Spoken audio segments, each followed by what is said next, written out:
오늘 아침 계속되어지는 성경의 주제에 관한 말씀들 여러분과 함께 나누기를 원합니다. 오늘은 이제 13번째 시간이고요. 역대상에 관한 말씀입니다. 교회와 신앙이 중심이 되는 삶이라는 제목으로 역대상의 주제에 관한 말씀들 함께 나누기를 원합니다. 모세오경을 지나서 우리가 이제 장르적으로 역사서의 말씀들을 쭉 계속 나누고 있는데 이제 사사기나 룻기 같은 말씀들은 좀 이제 특정한 그런 이제 이스라엘이라는 나라가 형성되어지기 전에 그 이스라엘 민족들의 그 역사들을 담고 그려낸 책이라고 말씀을 드렸고요. 이제 사무엘상부터 이제 본격적으로 이스라엘이라는 나라가 세워지고 그리고 난 이후에 일어나는 일들을 쭉 우리가 말씀을 통해서 살펴보고 있습니다. 자, 그렇게 역사적인 이스라엘이라는 나라에 관한 그 나라의 역사를 통해서 하나님께서 그 말씀들마다 주시는 이제 특별한 지점들을 우리가 계속되어지는 이 말씀의 시간을 통해서 나누고 있는데, 사무엘 상하, 열왕기 상하를 지나서 이제 오늘 역대상의 말씀으로 왔습니다. 간단한 퀴즈를 하나 드릴게요, 여러분. 사무엘 상하, 열왕기 상하, 역대 상하는 시간 순으로 쓰여진 책입니까? 생각해 보신 적이 없으십니까? 어떻습니까, 여러분? 사무엘 상하, 열왕기 상하.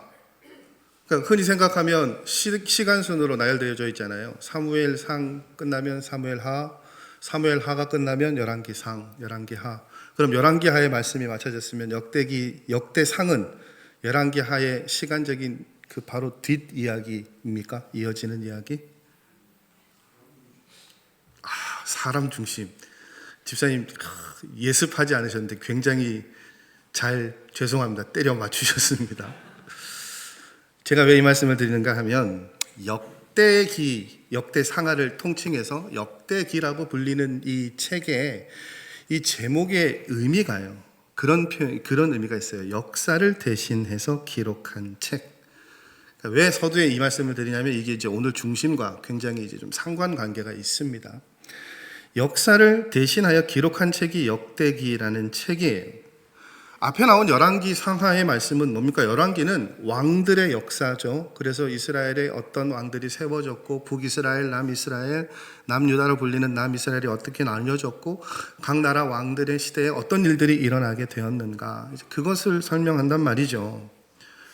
그런데 여러분께서 말씀하신 것처럼 제가 강제적으로 답을 눈빛으로 말씀을 드렸습니다만, 역대기는 그렇게 시대순으로 쓰여진 책이 아니란 말이에요.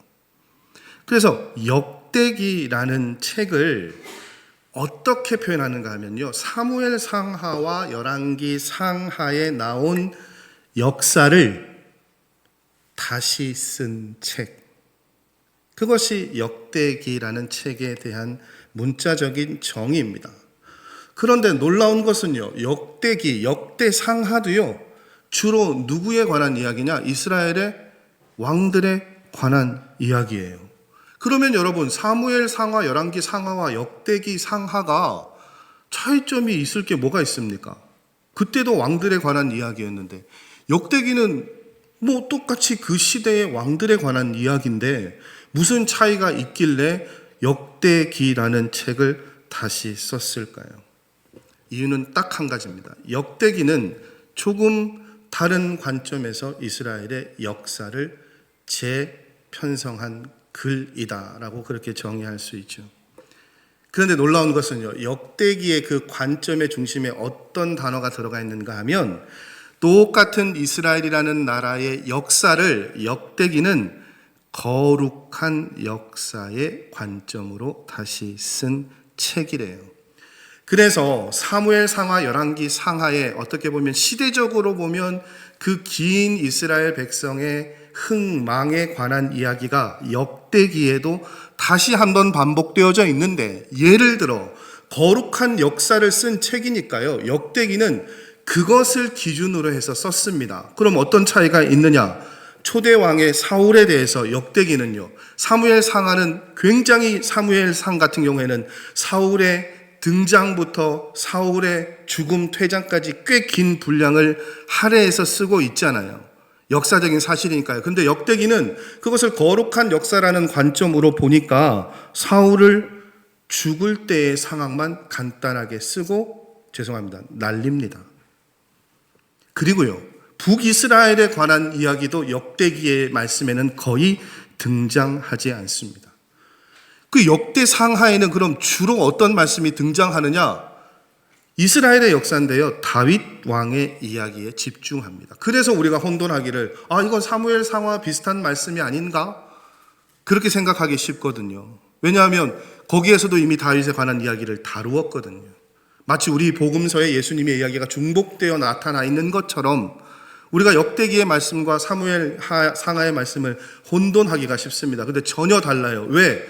관점이 다르거든요. 역대기에서 다윗 왕을 주로 거론한 이유는 다윗 왕이 그 거룩한 역사에 걸맞는 삶을 살았기 때문이에요. 그리고 다윗 왕의 생애만큼이나 역대기의 말씀에 굉장히 많은 분량을 차지하는 것이 있었으니, 그것이 무엇이냐? 솔로몬 왕이 성전을 지었던 것에 관한 이야기입니다. 자, 그러면 왜 이 장황한 설명이 저 교회와 신앙의 중심이 되는 삶이라는 제목을 가지고 말씀드리는데 필요하냐? 역대기라는 말씀은 앞선 이스라엘의 역사들을 하나의 기준으로 재평가해서 거룩한 이스라엘의 역사에 누가 중심에 있었고 무엇이 가장 중요한가를 추리고 편집해서 쓴 책이죠. 그걸 저와 여러분의 삶을 넣고 한번 대입해 볼까요? 저는 종종 그런 상상을 합니다. 제가 이 땅 가운데 삶을 마무리하고 장례 예식장에 이제 저 시신은 누워 있고요. 우리 장례 예식 가니까 그런 풍경들이 많이 벌어지더라고요. 예식 마치고 식사하면서 무슨 얘기합니까? 아이고, 그 집사님이 어떻게 사셨지? 그 권사님이 어떻게 사셨지? 그러면서 어떤 분은 그런 회자를 남기게 하잖아요. 아유, 우리가 그 권사님 덕분에 어려울 때 참 많은 위로를 받았다. 우리가 그 목사님 덕분에 어려울 때 힘들 때 신앙생활을 잘 할 수 있었다. 그런 평가를 받는 분들도 계시고 사실은 좀 아쉬운 평가를 받는 분들도 계시더라고요. 그래서 저는 죄송합니다. 여러분 앞에서 드리면 제가 죽으면 어떤 평가를 받을까 고민이 되는 거예요. 무슨 말씀입니까, 여러분? 우리의 삶을 뒤돌아보았을 때 우리의 삶이, 가치 있는 삶이, 우리 모두는 그렇게 평가받고 싶어요. 그런 삶을 살았노라, 그런 평가를 받고 싶습니다. 그럼 그런 평가를 받기 위해서 어떤 삶을 살아야 합니까? 오늘 역대기의 말씀은 그걸 우리에게 이야기해 주고 있는 것 같아요. 숱한 이스라엘의 그 역사와 이스라엘을 다스린 왕들 가운데 왜 다윗 왕과 솔로몬이 지은 성전에 관한 이야기가 역대기 말씀의 대부분을 차지하고 있을까요? 하나님이 가장 기뻐하시는, 가치 있게 여기시는 삶이 뭐라는 것을 다시 한번 역대기의 말씀이 우리에게 증명해 주고 있습니까? 신앙 중심으로, 교회 중심으로 살아가는 것이 어떻게 해요? 가치 있는 삶이라고요. 하나님 보시기에 아름답게 기억되어질 삶이라고요. 여러분, 역대기의 말씀은 그것을 우리에게 다시 한번 도전해 주고 있습니다. 역대기라는 책이요, 쓰여진 것은 다루기는 이스라엘 백성들의 초창기부터 그 다윗 왕의 이야기를 다루고 있습니다만, 이 역대기라는 말씀이 쓰여진 시기는 이스라엘 백성이 나라가 망하고요, 바벨론의 포로로 잡혀갔다가 돌아왔을 때 쓰여졌다고 해요. 그때 그 백성들을 향해서 하나님께서 주신 말씀이 역대기의 말씀이라고 합니다. 그래서 역대기상의 이야기는 이스라엘 왕들에 관한 이야기지만 이 말씀이 언제 주어졌다고요? 이스라엘이 망하고 포로 생활을 하다가 돌아왔을 때요. 그래서 많은 사람들은 역대기의 저자를 에스라라고 그렇게 추정을 합니다. 왜 이게 중요하냐면, 여러분, 나라를 가졌다가 잃어버렸어요. 이스라엘이라는 나라가 굉장히 흥할 때도 있었습니다. 그런데 나라를 잃고 포로 생활을 하다가 돌아왔어요. 이걸 많이 겪었죠. 그리고 와서 지금 스스로 방향을 정해야 될 거 아닙니까? 나라도, 그 안에 살고 있는 백성들도 우리가 어떻게 살아야 할까? 어떻게 사는 것이 의미 있는 삶이고 어떻게 사는 것이 하나님 기뻐하시는 삶일까? 왜요? 높아도 보고 낮아도 보고 강대국도 되어봤다가 나라도 잃어버려 봤잖아요. 다 해봤단 말이에요. 어떻게 살면 될까? 그것을 묻는데 하나님께서 에스라를 통해서 주신 말씀의 핵심이 뭡니까? 오늘 역대기 말씀에 가장 중요한 얘기는 결국은 뭐냐? 하나님 중심으로 하나님 앞에서 살아가는 삶이 중요하다는 거예요. 그게 의미 있는 삶이라는 거예요. 그래서 역대기의 말씀은 어떻게 해요? 철저하게 그것을 중심으로 쓰여진 말씀입니다. 여러분, 많은 왕들이 있었잖아요, 이스라엘에. 그 모든 왕들이 하나님이 기뻐하실 만한 삶을 살았느냐? 의미 있고 가치 있는 삶을 살았느냐? 그러지 못했던 것 같아요. 굉장히 중요한 예가 한 사람 있습니다. 누구냐면 일반적인 역사가들은요, 북이스라엘의 13대 왕, 여러분 혹시 누구인지 아세요? 우린 잘 몰라요. 우리는 신앙적으로 말씀을 보지 역사적으로 보지 않으니까요. 근데 역사가들은요, 북이스라엘의 13대 왕을 굉장히 뛰어난 왕이라고 치켜 세웁니다. 그 이름이 누구냐? 여로보암 2세입니다. 그래서 이스라엘의 역사를 보면 이 사람이 얼마나 나라의 발전을 위해서 많은 일을 했는지의 기록이 굉장히 많이 나타나고 있어요. 그럼 여러분, 역대기에 여로보암 2세의 이야기가 나올까요? 나오지 않을까요? 여로보암 2세의 기록은 역대기에는 없습니다. 여러분, 역대기의 말씀을 시작하면서요, 역대기는 스케일이 달라요. 앞선 역사서들보다. 사울로부터 시작되는 게 아니라 역대기의 시작은 아담으로부터 시작되어집니다. 그래서 수많은 왕들의 이름이 나옵니다. 근데 그 중심에 누구의 얘기가 나온다고요? 다윗이요. 그리고 그 중심에 무슨 이야기가 나온다고요? 성전의 이야기가 나오는 거예요. 여러분, 이 성전이라는 것은 거룩한, 문자적으로 정의를 내리고 해석하면 거룩한 전당, 거룩한 큰 집이라는 그런 의미를 가지고 있습니다만, 기독교에서 성전은요, 하나님께서 특별히 거하시는 곳이라는 의미를 가지고 있어요. 모든 곳에 거하시는 하나님이십니다만, 특별히 거하시는 특별한 곳을 성전이라고 말합니다. 다윗이 그 성전을 짓고 싶었죠. 자신이 왕에 오르고 왕궁에 거하면서 하나님께서 거하실 특별한 장소를 만들고 싶었어요. 그래서 건축한 것이 성전입니다. 그 성전을 짓기 전에는 무엇이 그 역할을 대신했습니까? 성막이요.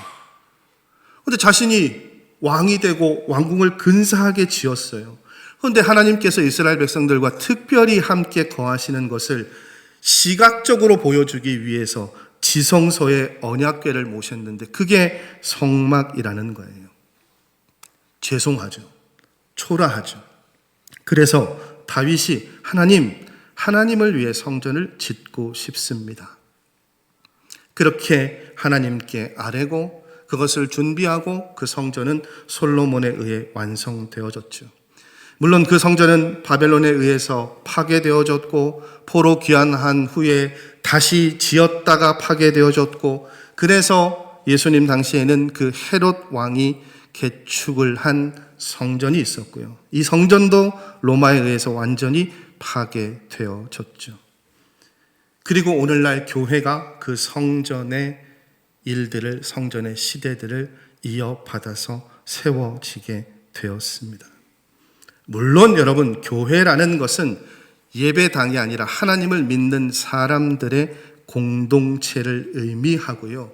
오늘날의 교회 성전은 하나님을 믿는 저와 여러분의 이 공동체가 교회이자 성전입니다.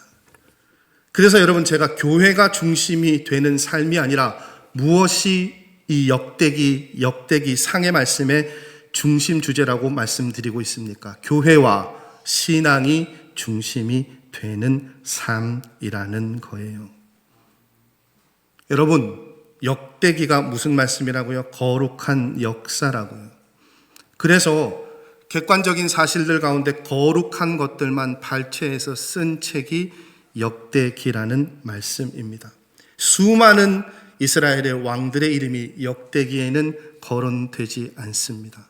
무엇의 차이일까요? 이 사람들이 의미 있는 거룩한 삶을 살지 못했어요. 그걸 이렇게 치환하겠습니다. 그 많은 이스라엘들은 그들의 삶, 이스라엘의 왕들은 그들의 삶의 중심에 무엇이 없었다고요? 교회가, 믿음이, 신앙이 없었다는 거예요. 그럼 저와 여러분 어떤 삶을 걸어가야 할까요?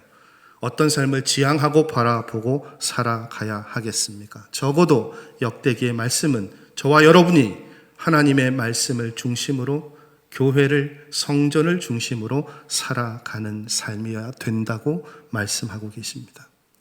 그것을 가장 단적으로 잘 표현한 것이 오늘 제가 봉독해 드렸던 역대상 29장 3절의 다윗의 표현, 다윗에 관한 이야기입니다. 자, 29장 3절 말씀 이제 여러분이 한번 함께 읽어보시죠. 역대상 29장 3절 말씀 함께 읽겠습니다. 성전을 위하여 준비한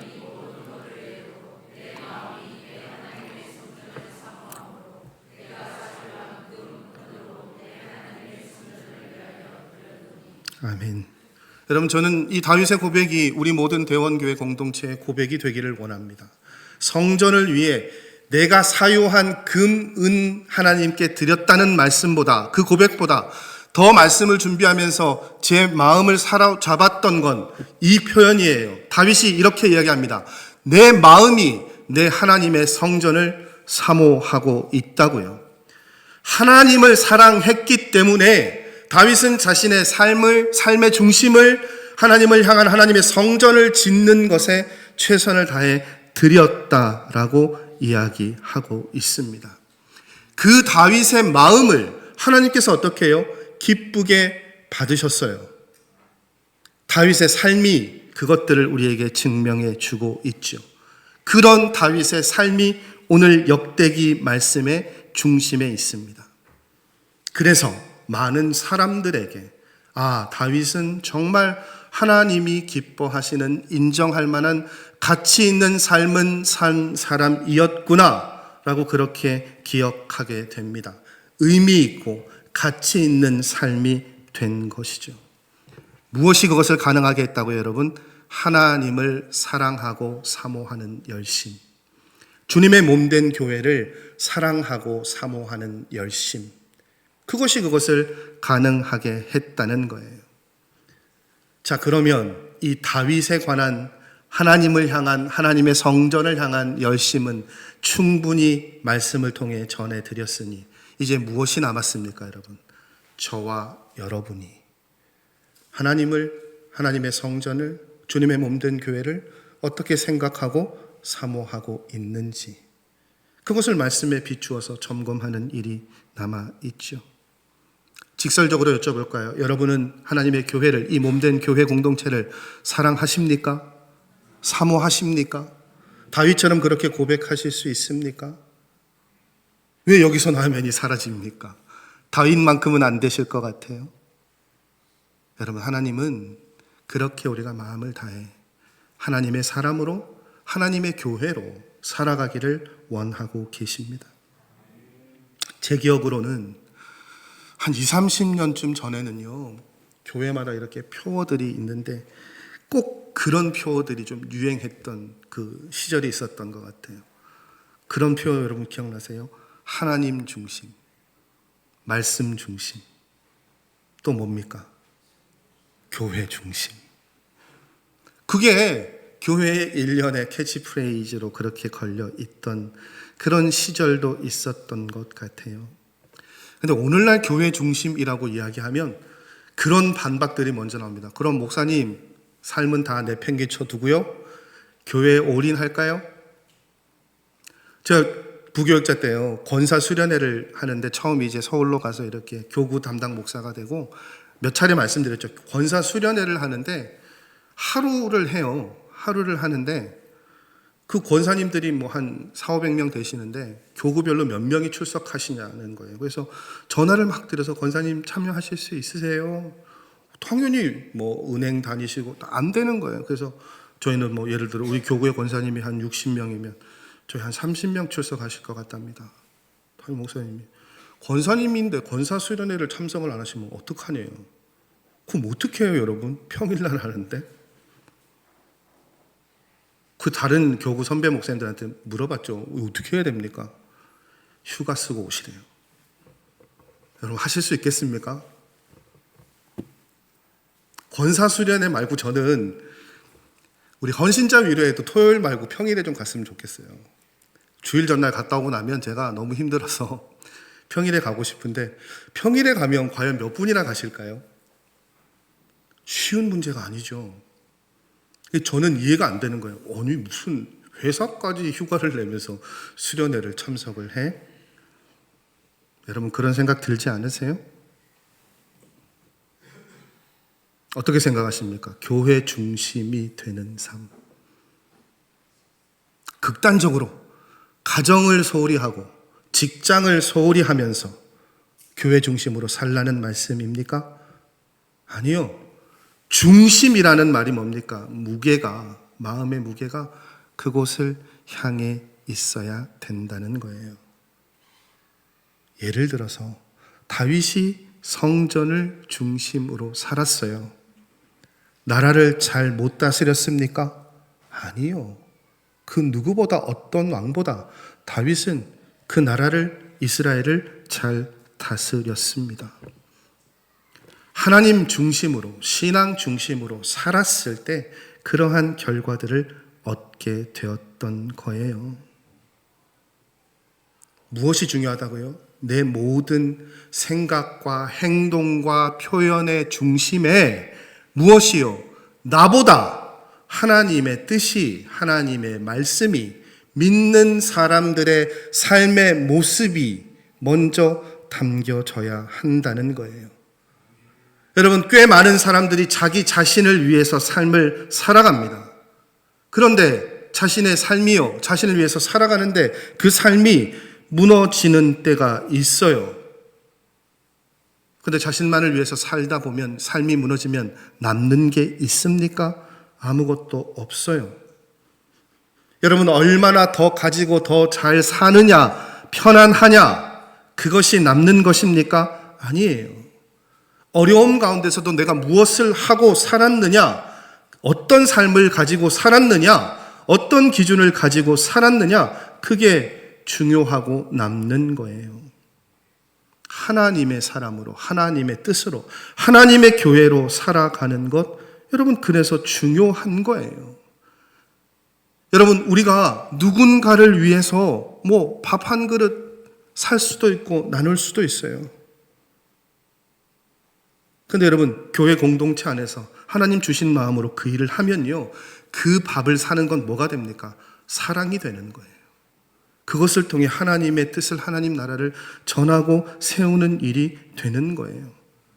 무엇에 중심을 두고 행동하느냐에 따라서 어떻게 해요, 여러분? 삶의 모습이 달라진다는 것입니다. 여러분, 그러면 이렇게 질문을 마지막으로 드릴게요. 여러분은 지금까지 교회 중심의 삶을 살아오셨습니까? 이렇게 물으면 여러분 어떻게 대답해야 되지? 이러실 거예요. 비교되는 질문 하나 드릴게요. 교회 중심의 삶을 살아오셨습니까? 아니면 교회는 주일에만 예배 드리는 오는 곳으로 끝난 삶을 살아오셨습니까? 그럼 완전히 달라지죠. 교회 중심으로 산다는 것은 하나님을 예배하는 그 모임에, 공동체에 열심을 내는 것을 넘어서 우리의 모든 삶의 중심의 기준에 무엇이 있다고요? 하나님의 말씀과 하나님의 뜻이 있는 거예요. 그리고 그런 마음으로 살다가 하나님의 사람들이 모여서 하나님을 예배하고 하나님의 이름을 높이고 하나님의 복음을 전하는 공동체가 교회로 모여지게 되는 거예요. 그렇게 살아갈 때 그 삶이 어떻게 해요? 의미 있고 가치 있는 삶이 된다라고 하나님께서 말씀하고 계십니다. 교회를 통해 교회인 여러분이 하나님의 말씀을 붙잡고 살아가는 그 모든 것을 통해 하나님 역사하시고 일하신다고 말씀하고 계십니다. 그러니 대원교회를 섬기시는 성도 여러분, 교회 공동체를 통해서 이루어지는 모든 일들, 그리고 교회를 위해 기도하고 교회를 섬기는 여러분의 삶의 모습, 그리고 하나님께서 주신 말씀을 붙잡고 일상 가운데 교회로 살아가시는 그 모든 일들에 더욱더 힘을 내시기 바랍니다. 그렇게 힘을 내고 살아가실 때 하나님께서 여러분의 삶이 하나님 앞에 기업되어지는, 복되고 하나님께서 사랑하시는, 인정하시는 가치 있는 삶이 될 것이라고 말씀하고 계십니다. 우리 모두 그렇게 하나님 앞에 새로운 역사를 써가는 한 사람의 교회로, 그 사람들이 모여 하나님의 특별한 일들을 이루어내가는 교회 공동체로 세워져 가는 일에 열심을 내기를 다짐하시는 이 아침에 말씀의 시간이 되시기를 간절히 바라고 소원합니다. 기도하시겠습니다.